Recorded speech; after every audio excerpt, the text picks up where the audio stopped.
I think he fought like 2 weeks ago. That was the plan. You're right. But he's been he busy. fought at that San Jose one or something like that. Yeah, and he fought at Fight Night at the Tech. Did you guys see that card? They did Fight Night at the Tech. Scott Coker. Oh, yeah. Yeah, I saw some highlights on his reel. He's been busy. Yeah, I seen that Culture, event. That one looked nice. Covered it, yeah. Yeah. So Fight Night at the Tech is the new old card. You know, it's Anthony from Muay Thai Global. It's really? Gilbert Melendez from the Scrap Pack, and but it's Scott Coker. And I used to work with Scott under my boss Nasser when my brother was fighting, because he's the Strikeforce guy. But they did Fight Night at the Tech down in San Jose with some Muay Thai fights. A lot of upsets on the card. I was surprised. They had quite a few Muay Thai fights, and there were some upsets. Which is going to happen, right? Anything can happen. But another Pro-Am card and another stage for athletes to compete. Didn't somebody from CMA, that girl, fought again? Matilda did fight. She lost. Oh, she did? Surprisingly. But she fought a tough striker. And, those amateurs have under 10 fights, so they're trying to figure it out in there. But good fight. Yeah. Yeah, that'll be exciting to see. That would have been cool to see you two on the same card with Brian. But Pro Muay Thai, more and more promoters are trying to bring the American Pro Muay Thai, and even these guys, throw the idea around. But I don't know. I don't know if America is ready. I don't know if America demands Pro Muay Thai.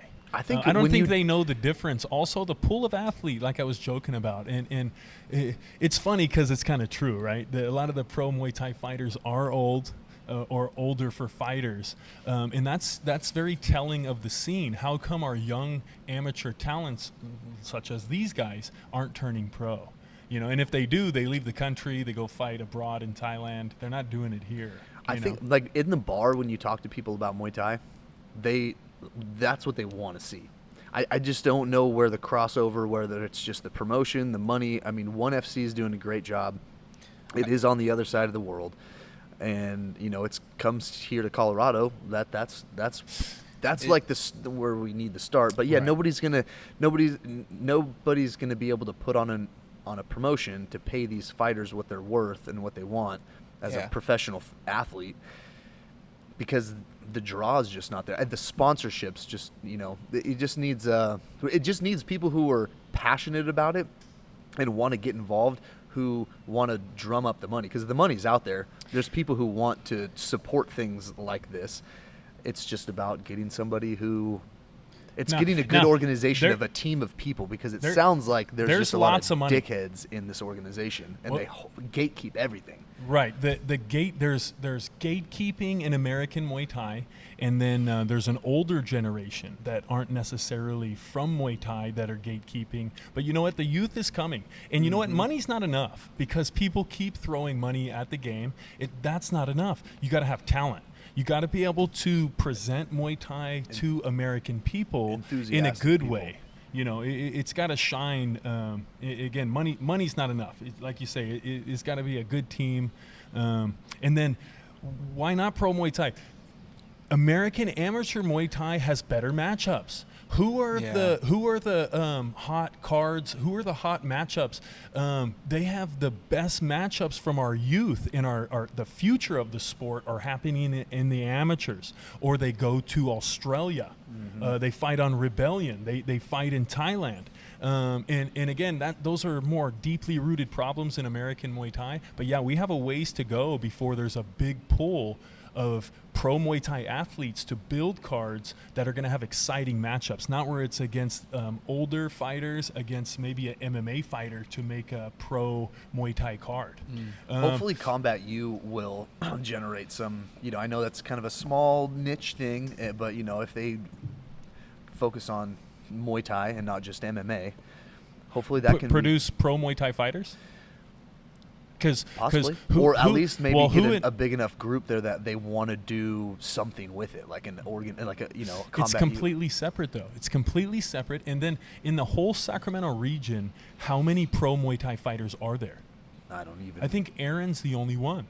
Aaron Cox? No, our main event for A1 Muay Thai 3. Oh, okay. He's from Sacramento, but then he moved to the Bay. There isn't any. Who are the pros? I can't think of any. Having a pro MMA fighter do Muay Thai doesn't make it Muay Thai. You can throw Muay Thai rules on them, cut the music out, and then have them punch and kick, and then you have mid kickboxing. Right. We want Muay Thai, Yeah. and we want high-level Muay Thai, and then our amateurs, these guys right here, Adam Peninuri from Shaq System. We have amazing fighters in the country. They're not turning pro, or when they do, they leave, or they turn 30 and go work for Tesla because they got to get a real job. Exactly. We're a ways away. Also, the entertainment. The cards that are being built with the amateurs, the entertainment, the Muay Thai is higher level. And then after a certain amount of fights, you take the pads off anyways. It's easier to get fights in amateur anyways. Yep. You go pro and then you're pretty much like inactive. Yeah, but that became like a buzzword and a thing where guys are trying to do pro Muay Thai. But is it good for the scene? Is it good for the sport? And then how many fights can you have before you exhaust this pool? Now, this is a problem that happens around the country, and that's why when fights happen in Mexico with Triumphant, they have American athletes, but then they have all the Mexican fighters to match them up with. Or in Australia, when they have a card, the Australian promoters bring people from Thailand, like Jimmy Sitmonchai just fought on the Rebellion card. They're bringing guys from all over to fight on those cards. Which makes the card way better, right? Right. Instead of having the same guys More and exciting. have them all fight each other, you need bigger pool. Thailand's got the biggest pool of fighters. Yeah. Right? And everyone from around the world goes there and is available to fight. Yep. You know, America, we don't have that, and that's a problem. When I did my card, we had 4 pro matchups, and that was challenging to do, and to actually make it Muay Thai fighters. And I used some MMA athletes, but they came from a striking background. But just to do 4 quality pro fights where it's not some weird mismatch, that was hard to do. And these other promoters are finding the same thing. What do you think needs to change to fix that? Like, because over in Thailand, there is no amateur. It's just straight pro. It's just straight fighting. And that's the question, right? Is what's keeping you from doing that? Why haven't we done that? The pro medicals cost money each year, and then and you're going to fight for $1,500. When you turn pro, the purse. What do pro Muay Thai fighters make? What do they make here on these cards? What was I paying them? For A1 Muay Thai 3, they're making between $1,200 and $2,000.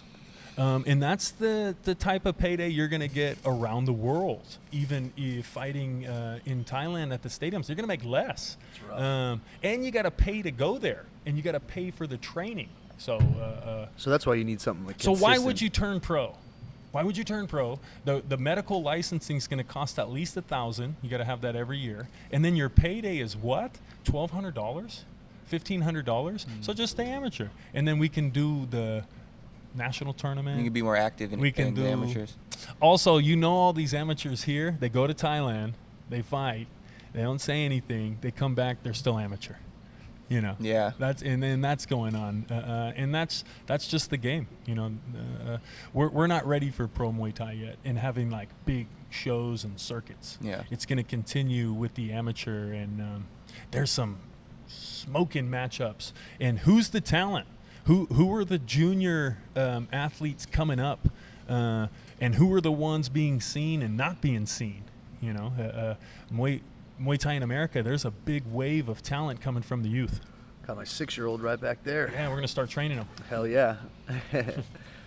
But, we have cards that are focusing on that area of the sport. The Rising Stars card that we're fighting on next, they're really trying to highlight the up-and-coming youth, not just the older amateurs. But, what's the next 5 years going to look like? I'm going to be 68 years old. I'll be These almost guys, 40. Yeah, these guys will be. Yeah, I know. I'll be hopefully training Leo. Leo will be hopefully on the. He's old enough to do the PMT. So yeah. Now we are all fathers. That's another. We got the Only Dads. We could go to Only Dads. Yeah. We're gonna come to Only Dads, and we'll fit right in. But that's awesome, right? I think the having the kids, you guys got that extra grit. Got from that dad having strength kids. now. Yeah, you've been changing shitty diapers, waking up in the middle of the night. You're tougher now. Yeah. These youngsters that don't have kids. Enjoy it. Yeah. Enjoy it. Well, they can't. They don't got that level of grit. You're not really full grown until you've taken care of someone other than yourself.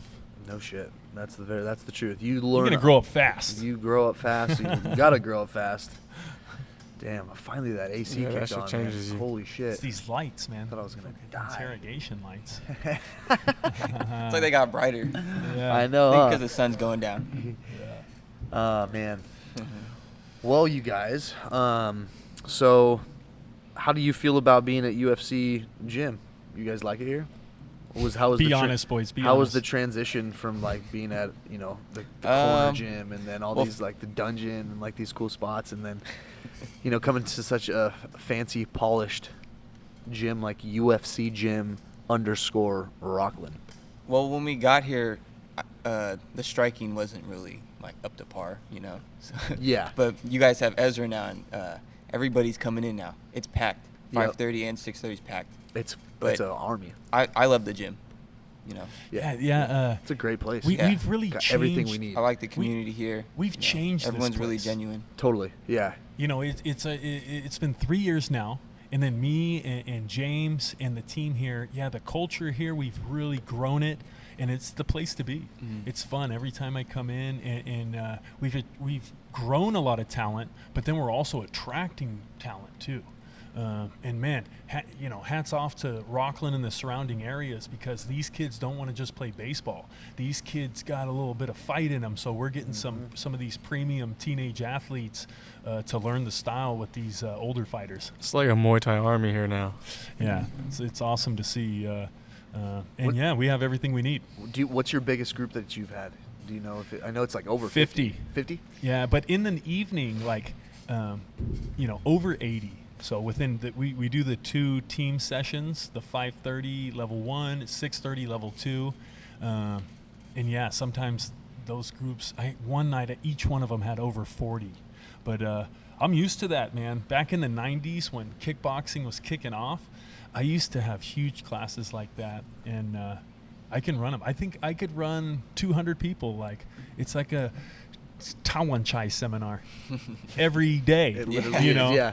It's crazy when you have like the 5:30 class doing the like kind of like a kata type thing, not like a kata, but you'll be doing the drill work, the kicks, and everything. It just looks like a North Korean army. Everyone's like, oh yeah, oh yeah, They're all lined up. yeah. It's all, you're like, wow, dude, this is sick. It's cool, and my approach is funny, and I wonder what the young coaches watching see, because I think sometimes it looks like I'm like winging it, but my approach is very scientific. Yeah. And I've had a lot of time to develop my coaching style. And you know what? We were talking about it. Judge a teacher by their students, and judge a coach by their fighters. And man, I'm super proud of the martial arts students that I've worked with and that I have. And then the fighters are just shining. The Muay Thai is beautiful, and I don't really have to do anything. The work is kind of speaking for itself at this point. And again, the community was like, UFC gym? It doesn't make sense. Yeah. Because it's so good, But that's just the passion and putting all those years into it. Mm-hmm. Encho, how long have you been with the coach? Shit. 10, 11 years, Damn, okay. 12 years, something like that. Wow. Yeah. Wow. It's okay. been a while. So that's you got with him like you were like 18, 19? Probably like more like 10, 11. 10? I thought you said you're 30. No, I'm saying I've probably been with him for like 10, 11 years. I think I got with him when I was 19, 20. Okay. Yeah. Yeah, the corner And I'm opened gonna be in 30. I'm gonna be 31. 2012. I was 20 when I came in. Yeah. Really? At Navaroni's? No, You were in Navaroni's high school. I was 16. Yeah, I Yeah. remember. You were in high school. But I was Your only mom there- used to bring you. Yeah, my grandparents paid for a year, and then after that I couldn't pay anymore. So, Yeah. but then I found you at 20. Where's Navarrone's in Sacramento? Navarrone's, the original Navarrone's was in Citrus Heights on the border of North Highlands. And then that opened in 1992. And kickboxing was a brand new thing, and it took off. It became popular for exercise, so we opened up a second location in 1997 in Roseville, right next to the Auto Mall. And I started coaching there, and I was there with my brothers for 15 years, and then I broke off and started my own gym. I fell in love with Muay Thai. Muay Thai came to California, and I was already in martial arts, and I seen it, and I wanted to pursue that, so that caused all the growth. Okay, so you went from kickboxing to Muay Thai. Yeah, kickboxing and boxing, and Japanese karate. So you still see those influences in my approach. Mm-hmm. You know, Yep. it's not pure Muay Thai. A little hybrid. Yeah, I love all the styles. Yeah, it's you definitely are an OG in the sport, man. You know what you're doing. What I was talking about here was the judging the program by the students that are coming out of it, and man, the amount of talent that's coming out of this team, it's working for guys, it's working for girls, it's working for teenagers, it's working for 40-year-old guys. Mm-hmm. So I love that. It's not just working for 3 niche guys, it's feeding a whole community, and not just fighters. You know, the fighters are just part of the team, and they're the talisman that help to inspire the other students, because not everyone's going to fight. But man, when you're training at a fighting gym, you can live vicariously through these guys, and it inspires. Also, me and the boys, like we were talking about, we've been through a lot. And then to see where we're at now, it just, it's motivating. You know, these guys are at their best. We're at our best. You know, even myself, and I'm getting old, but you know, I still have my health. I'm physically in my prime, and that's an amazing thing. And that's after a bunch of really tough life obstacles. So yeah, I'm really proud of you guys. And then the way you guys represent, and we stuck together through everything. That's very rare and stylish too. Gym jumping's more popular than ever, and everyone out for themselves in the modern generation. As soon as it doesn't work out for them, they're on to the next. These guys, when I didn't have a gym, we would train in Encho's garage. We would train at Maidu Park or wherever, you know. And shit, I wouldn't have been mad if you guys went a different way. I'd have been. Even when I closed the gym, I was like, yeah, you guys deserve more than this. We were thinking about just quitting. Like, yeah, me too. I was like, well, if this is what the universe is showing me, I guess this is the end of the road. Yeah. But then, boom, here we are. We're doing more than ever. And you got all those guys still, like, you know, you've had 7 fighters. You know, the only one that's kind of drifted off was Alyssa. And then she wasn't even here the whole time. So you've had, like, Sal, Brian, Yes. Tylor, Encho, Now, Marty. We had some senior students. Kevin, we lost. Kevin was one of our captains, like Tylor. Mm-hmm. And Sydney was one of our champions, and then she just had her career and moved on. But I had an undefeated fighter and a close friend for years named Jordan. And then, he finished up his career and kind of moved away. But, we got the new generation, and we got New the era. old guys as well. yeah. But I'm to the point where when you come in, you know, I'm like, you got 3 years. I'm lucky if I can work with you for 3 years. And I know everyone has an expiration date. I think that's just from being older. But that helps my approach. I don't waste time. You know, I won't waste your years of your life. You know, I'm going to steer you in the right direction, and I'm going to enjoy the ride. Like those fights we go to, man, that could be the last one. Something could happen. So I'm enjoying the shit out of it. Yeah, man. It doesn't have to be that way. Yeah. Yeah, this has been a life-changing opportunity. You know, the things that you've taught me in here has have translated onto the outside. And, even though I'm not as active in the ring anymore, I'm active, doing the things that I've been taught in here on the outside, which have been, pushing me, and I'm more confident, and, you don't let people walk over you, which gives you a confidence as you walk around, and you can you accept challenges that you may not have taken when opportunities were given to you. And so like now, with all these hardships and the things that we do in here, things are just so much easier on the outside. Yeah. Right. It's like, well, man, I've like it's a piece of cake. It's a piece of cake. I mean, yeah, it helped for me. It helped. Like I already had tools socially, and then this gave me confidence to back the person I thought I was in my head. Yeah.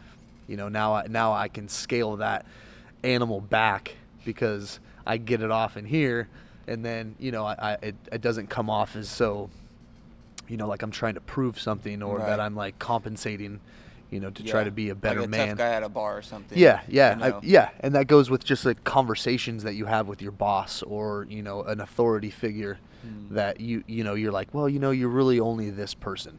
Yeah. You're not, Respect. Yeah. No matter what your social title is. Yeah. Respect. Right.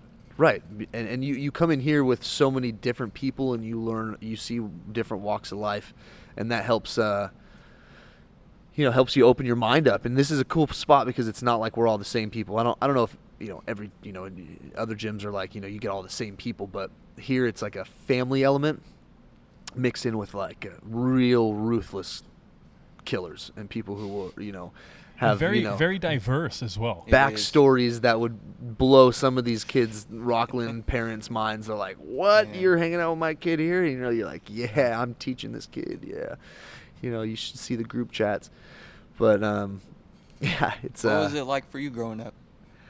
I had split parents. I had a dad that lived in Antioch, and then my mom lived in Vacaville, and I don't want to say like, I think I gave I had everything that I needed. I wasn't, I was privileged in the way where, I could go. That's a good thing though. Yeah, it was. But, I had my dad, he was like, he was an old ex-80s tweaker from the Bay Area, Cocoa County, Peckerwood. And, so like Cocoa County. my inspirations were, the stories he would say, the people he would surround himself with when I would go and visit him. And then like in my, that wasn't a great part. So, but he ended up growing up and like, everybody else usually does. I had young parents. So in my head, I was something that I wasn't in my heart. Are you the firstborn or? Yeah. You're the firstborn? Yep. Okay. Yeah. Me too. So my mom had me when she was 16. Oh. And, I grew up in the bars, and my mom was a bartender. She, wow. Worked at Hooters, and, and so, and my dad was just this crazy thrasher, skater, white dude from, Antioch. And, So yes. They made a lot of mistakes. A lot of mistakes. And I saw that, and I was just a prodigy of all those little mistakes. Mm-hmm. And, even though I had a really good, support group and stuff, I chose to fuck off. And I did, I was just I call myself a recovering racist. I think there's a little bit of racist in all of us. Not like a racist, but like prejudiceness comes naturally to the human maybe mind. just towards someone that like you hate. You know what I'm saying? Not like towards a whole and the race. things you see at a young impressionable age. I fucking watched American History X like it was a Bible. So that was a badass movie. It was a badass movie, but like I didn't see the actual fucking story of I just saw like it up until the last 20 minutes, and I'm like, oh fuck this last 20 minutes when he's all like reformed and shit, when he gets smoked in the bathroom. Yeah, right. So but a lot has changed. I had I met a beautiful woman that I had as my wife, and I made Leo with. She changed a lot of my outlook and stuff. She's Mexican, so I traveled a lot of she took me to Europe. I went all over Mexico. So that was really like this part that like started to open me up and like change my perspective on all the shit that I was. And then just age, and then you know, growing up and having to change, and like honestly, like till I was 28, you know, I was in I was like hanging around with the motorcycle club, you know, like the support group to the Hells Angels and stuff. Like I was like doing security at Hells Angels parties and stuff like that.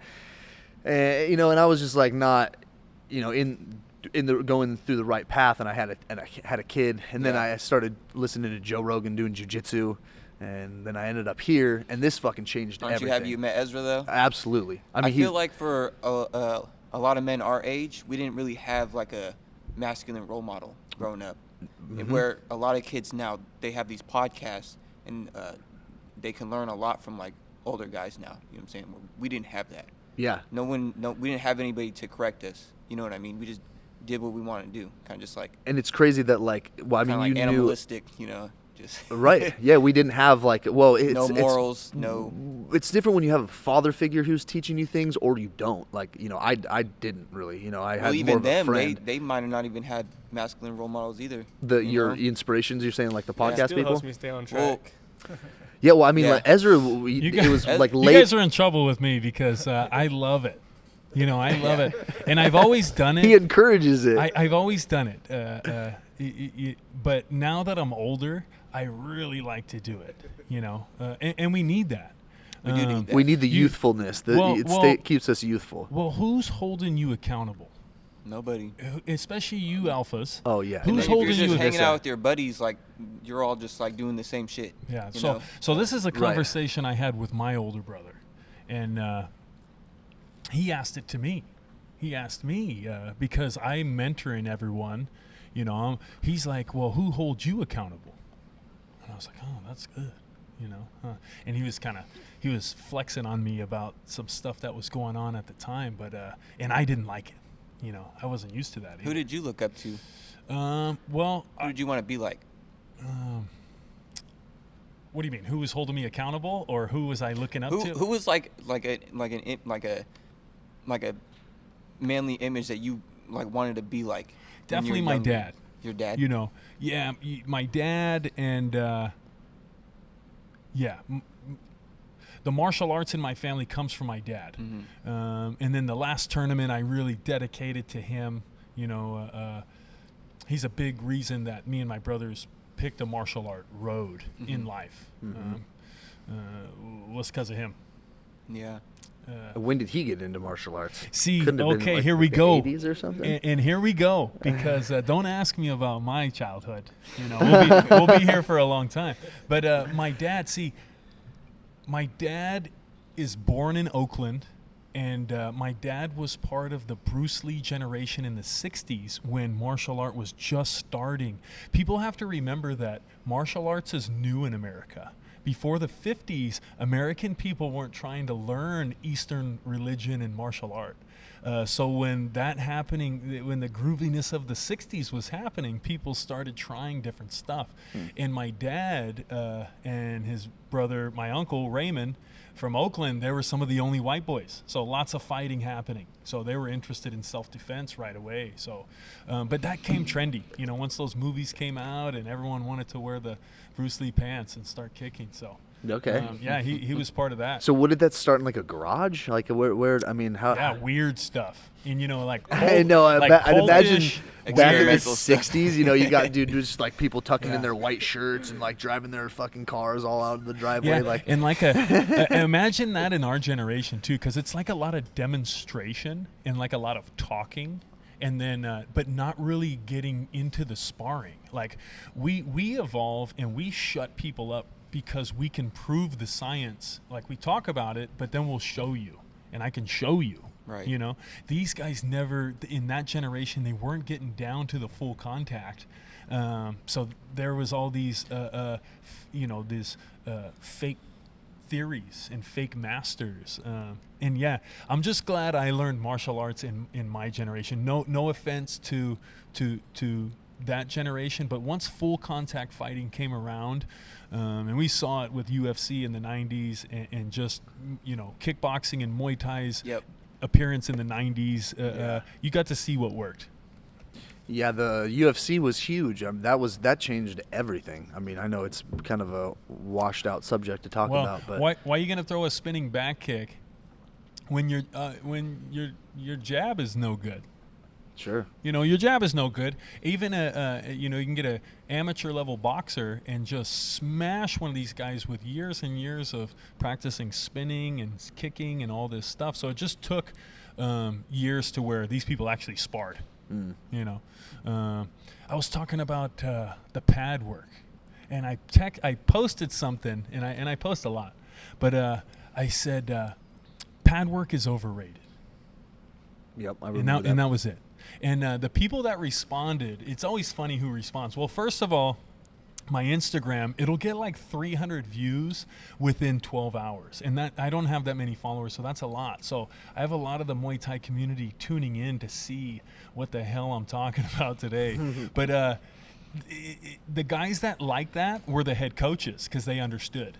The young generation, they're overusing and overloving pad work. And it's a part of the recipe, right? You got to have pad work, but it's not everything. And guys are, they're trying to reinvent it. They're adding on extra stuff, but then they don't run. They're doing like flashy pad work stuff. Yeah, The and it doesn't Mayweather translate Senior into the type ring. shit. and they Yeah. think, but then they don't do sit-ups, or they don't clinch, right? So what's the use of doing all that pad work? Or their shins are soft. Like when it comes down to developing like a real good striking system, it's all in those fundamental blocks, right? Also, fighters that are used to getting a bunch of one-on-one pad work, they get spoiled. And then when they don't get that, they feel in like a certain way, like they're not being taken care of, But I've proved my system to you guys in training as many people. I can't hold pads for everyone. I'd be holding pads 4,000 rounds a day. Shit, I rarely got. I mean, I'm not complaining, but Right. I probably had pads. You've held pads for me probably like 10, 12 times, and probably like 3 of those times were before a fight. Yeah, and that's the system. That's not a real. So it rare, doesn't mean anything. Well, it's really. not a rare. We hold for I'm each other. fucking undefeated. Right. Also, what are you getting out of pad work? There's different styles of holding pads. There's different emphasis, but we can develop some of that stuff around the gym, not just on the pads. Yeah, and if you have somebody that sucks, it's like, oh god, Well, that's that's the other thing. Bad pad work can make you worse. Yeah, Your reactions. get better at pad work. Your timing. The emphasis on you're doing holding. you're doing repetitions, right? And not just on your jab cross hook. You're practicing what kind of pace. You're practicing what kind of demeanor. Right. That's like you see me when I do hold pads for people. It's they're in trouble. I take them out to the deep water. I'm not just training their kick. I'm training their emotional strength, their physical strength. Yeah, you're not about output. It's more. It's not like fast combinations. I don't want to give all the secrets to the recipe, but my method I'm using now is a version of what we've been building since I've been with my brother and my coach. But we compare it to training racehorses. And when you train racehorses, you increase and decrease the pace to mimic what they're preparing for in the next race. And then I'm working on weapons that we actually use. I'm not going to try to entertain my guys, but I've trained my guys so they know the magic's in the simplicity and the timing and the consistency, not in doing a bunch of random patterns where I'm keeping them guessing. Like I'm going to teach them something new. My guys, I'm not teaching them anything new. We're just learning how to apply what we know better. Yep. We're practicing making weight better. How about that? We're practicing finishing that third round better. How about that? We have all the weapons. Actually, let's use less weapons. It was like when Tylor fought in the first round of the tournament. He just used low kicks and distance control and timing. Yeah, I keep telling the boys, like, you can win a fight without actually having to fight. Like, if you look at the way Julian's fight went compared to how my fights went, my fights aren't really like a brawl like that. I mean, in the beginning of my career, they were, but I don't like to fight like that. And you can control, if you know what you're doing, you can control pretty much the outcome of the fight. You know what I mean? Yeah. But yeah, you know, if you go in there to perform like a dance or like any other craft that anybody does, you can get the job done without having to fight. Yeah, you don't lose yourself mentally. Yeah, in that and you don't have to get to fury the of- point where you're like in spirit realm, where Yeah. you're just like holding on. Yes. That's Red in the red. Yeah. in the red. You're Red just line. pinging. That I mean, I think a lot of people, they think fighting is like that when it's not. Mhm. Yeah, When you truly know what you're doing, it's not like that. Yeah, when you're in the red, you're just one shot away from getting dropped, just Oh, like yeah. Cambosos, you Yeah, know. And yeah. then, Yeah. that's the deep waters they talk about, Mm. you know. But the theory I'm using, I mean, it obviously works, the formula of training people, but I didn't make it up. And when I was a young student my coach was training fighters, they didn't get all that specialized pad work either. We did hard sparring, hard running, hard bag work, execution of the basics. And that's what makes it interesting too, right? Other gyms, they can do all 12 rounds of pad work, and then they fight my guy, and then get to see which one wins. It's really like a chess game. Yeah. It is. Yeah, and man, you do all the pad work. I'll just have my guy do boxing, sparring, running, and heavy bag work with clinching. No pad work. And I'll train my fighter to beat the fighter that's doing the 12 rounds of Thai pad work. And you Just can give al- me boxing, sparring, running, heavy bag, and clinching. No pad work at all. And we'll beat one of these fancy pants doing all the flashy stuff on the pads. That's all I need. Right. Well, we're going to give them some pad work too, but yeah, it's an interesting thing. But it's part of that what's attractive to the eye for Muay Thai. But man, most of the pad work I see now when I'm looking on social media, I don't even want to watch it, you know. And Yeah. that's going to affect what I'm doing with what I'm doing with my fighters. I don't want that influence. We know what we're doing. It just looks good for content, you know. It does. Yeah. That's why no one So- posts their running. Right. Yeah. Yeah, and that doesn't. Yeah. Nobody I wants post my to see your Strava. No one likes it. Yeah. I should just start setting my camera up on a tree and then run past it and then come back and pick up my camera. Like, Yeah. how what that? they be You guys doing like that one? nowadays. I look good, huh?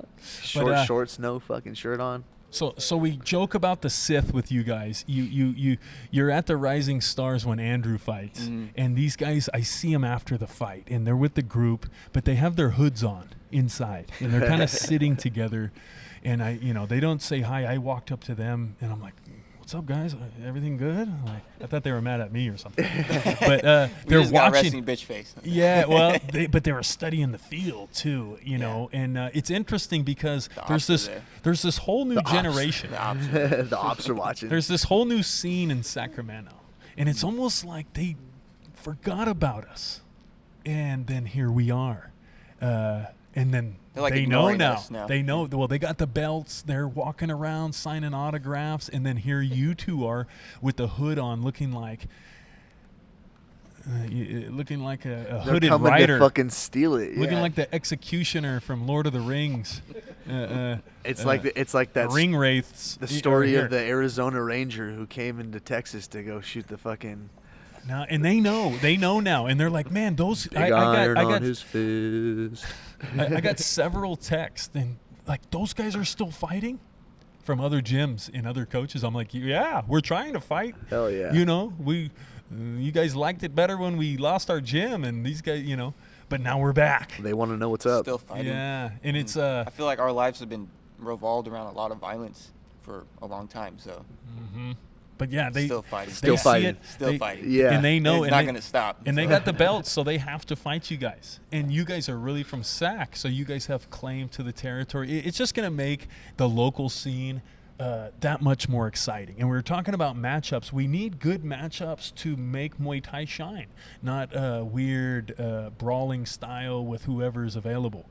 These guys are in their prime, and then there's this young generation that have won the belts and built themselves. So now we get to see them fight.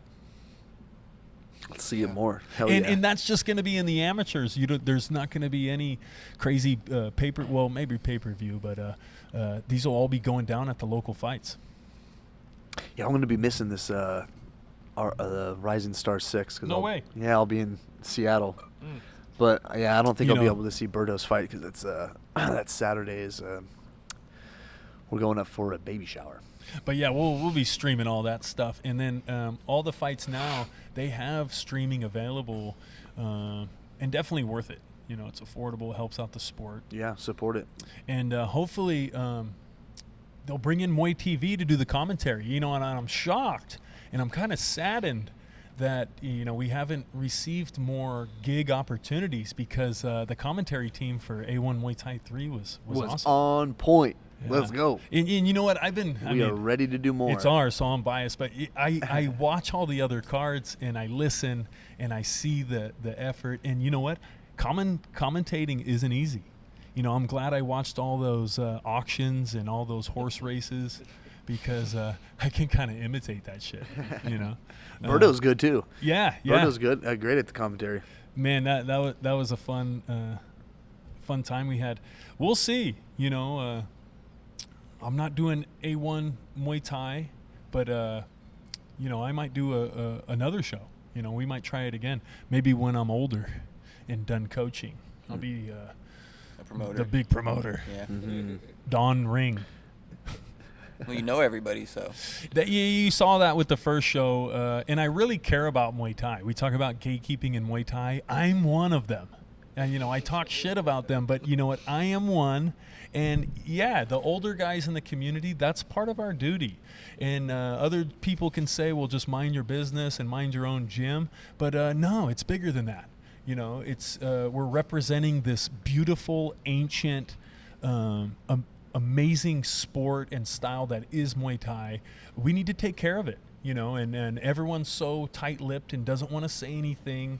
And the older guys need to. We just need to do it in a funny way, you know, so the younger generation learns. And Muay Thai is going to keep evolving, so we need to fight for it to evolve good. You know, just because it's growing doesn't mean it's good growth. There can be a lot of weeds that need to be pulled out. Mm-hmm. You know, you gotta nurture the garden. You gotta nurture it so you get big, beautiful, juicy fruit. That's right. Well said. Yeah, you know, it's an important thing, and I don't know why more of the old timers don't get involved with like the judging and the refereeing. You know, there's all the complaining about the judging and the qualifications of the judges, but none of the Muay Thai guys are signing up. Who are the judges? Yeah. You know, Well, like, who are these people? We should bring them on. We should go into that. I know. Also, we should point out the ones that Hey, consistently, who are you? The ones that consistently score against What us. qualifies you to be a judge? We You get know? How do all you know those what you're split looking at? decisions. I know. I don't even know who these. Are Have they you fought in the fighters? Are ring? Do they you amateurs? train? Are Yeah. they? I mean, They're I all don't know who different. they are. They're all different people. And it would be nice if you have a background in fighting, but not all of them do. You take an exam. How do you become a judge or you a ref? take an exam. You know, you take a written exam. You do some mock matches, and yeah, it's not that hard. But I'm saying the time I got to work with the commission, the athletic commission, I'm like, man, how come I don't turn in an application here? You know, I could work for the athletic commission and sign hand wraps and make sure this is all going good. And then we need, for what I'm saying is the guys that love Muay Thai and they want the sport to get better, you can't just talk shit from the crowd. You need to get involved. And that's one of the reasons I'm doing the podcast. I didn't want to do this. Justin did. And Chris thought we should do it because I have a lot to say. And you know what? I'm like, well, that's one way I can try to help. Even though only 15 people watch this thing, I got to try, Right you know, now. and I really care. You know, I've spent my life, this is my life's work. And, yeah, I think I can help. And obviously we are. You know, we are loved by the people that know and people that care about Muay Thai. We are loved, and we are seeing that in the opportunities that you guys are getting. You guys and our team is good for American Muay Thai. So share this podcast, like and subscribe, and all that other stuff. Hit the bell right over here. Yeah, it helps a lot. And that's a funny thing you bring that up, because we get so many views but not many likes. So yeah, if you're inspired or interested at all, yeah, subscribe, like, share. It really does help. And enter the Yeah. conversation also. You know, Talk some shit. well, yeah. I don't know. No, mean, there's a lot of seems to interesting drum things up- being talked about. So, The algorithm a little bit. They're like, we "These should guys all fucking be suck." building the sport together. You know, it's just gonna make it better. Everyone come together. We want everyone to shine. Yeah, come sign up for the gym. Get a membership. Learn some Muay Thai. Well, gentlemen, Hey, Leo, come here. Leo, We're gonna show the future right here. This is little Leo. Say what's up, Leo. Here, put the. What's up, What's your name? Leo? give us a Spanish lesson. Hola, ¿cómo estás? Muy bien, ¿y tú? Oh, this is so beautiful, the pronunciation. wow, Give us a nice. little more. ¿Cómo What- estás? Bien. What's your favorite color? Rojo. Yeah. Say my favorite color is red. My favorite color is red. But say it in Me- Spanish. Wait, no, look. My favorite color is red. Mi favorito color es rojo. Rojo. nice. Now say, I got some snotty boogers in my nose. That's no Yo surprise. tengo mucho. I don't know. Snato. What do you like about Muay Yeah. Thai? I like because you could kick and punch. Yeah, you were sparring that one kid the other day, huh? Yeah. What'd you guys do? You guys after wrestling class, you guys went over to the bin behind us now and grabbed some boxing gloves, and you guys just started going at it on the mat. Whose idea was that? Mine. Was that your idea? Yeah. Now we trained today. We officially started Leo's training today, and it went really well. So the future's bright. The future's bright with this one. All right, right on, man. Bye. All right, well, that was cute. Anyways, that about it? Yeah, we're ready to wrap it. You want to Yeah. send us out of here? You got a quote or a song that you might ooh, want to? Yeah, I do got a good song. Come on, last time you had some prepared. I just still want to hear Encho's whole story about how it, I want to. Did you ever stab anybody, dude? Come on, fool. What'd you do? You steal cars? I feel like we didn't get Little into bit. it. Now, I feel like we Encho, didn't get it. now here's what one was your thing. favorite drug? Did you fucking pop an E's? You like that? Chewing that shit? Like this. Drink face, Davis. This face. Yeah. It's like you are fucking this up. Now, Encho, now we can close it on this. Now, when Encho does a fight, we're not sure who he is. Like, what is your? No one knows Encho's real name. We 'Cause didn't it is even not hear Encho. anything from We- him today. We call him Uncle. His fight name is Uncle Encho, because he always had a bunch of kids. But what is your real name? Like my whole name? Yeah. It's Mark Encho Gregorio Timoteo Nunez. See, that is crazy, right? And then he'll And change then it. Encho. Encho. Well, that's one of his names. But it's Uncle Ench. Trench work. Trench. Trench. Ench. Tranch. You just add a TR to that. Tranch. You know? Different Trench. aliases. Yeah. Up in the trenches. Yeah. And that's a story for another night. Trench work librarian was his street name. Trench work librarian? Yeah. He used to have a online bookstore. What? Trench. What'd you sell? Uncle Ench Porn? selling books. Like what bootleg Harry Potter books and shit? No, anything you need. Yeah. At that time I made that Instagram, I was selling like books and shit, so I was just like, fuck it, add the librarian. Yeah. Oh, But I was like, Jesus. bullshit. What are you really He's selling? thugged out. I know, right? Yeah, the Harry Everything. Potter book is actually I got a an Harry- ounce of weed. Harry Potter and there's 45. Yeah. Scarlett Johansson's fucking Gone with the Wind. Well, that's an ounce of cocaine. Duh. You want the white? Get the scarlet. But yeah, we're all just reformed, you know. That Scarlett Johansson's that A1. The You know what martial You know arts. what I'm saying? The martial arts has helped in many ways. We've come a long way. Yes, we have. All right. Well, thank you guys for coming on. Yeah, this has been fun. It's a little wrap Thank you up for on having episode us. 6. Hell yeah. Yeah, good luck. Good luck on the big fights coming up, boys. Yeah, we'll be here. Thank We'll you. be there watching it. Thanks again, Media Apex, from Chris, and UFC Jim Rockland, Mark and James. Thanks for letting us be here. And that's a wrap. Cheers.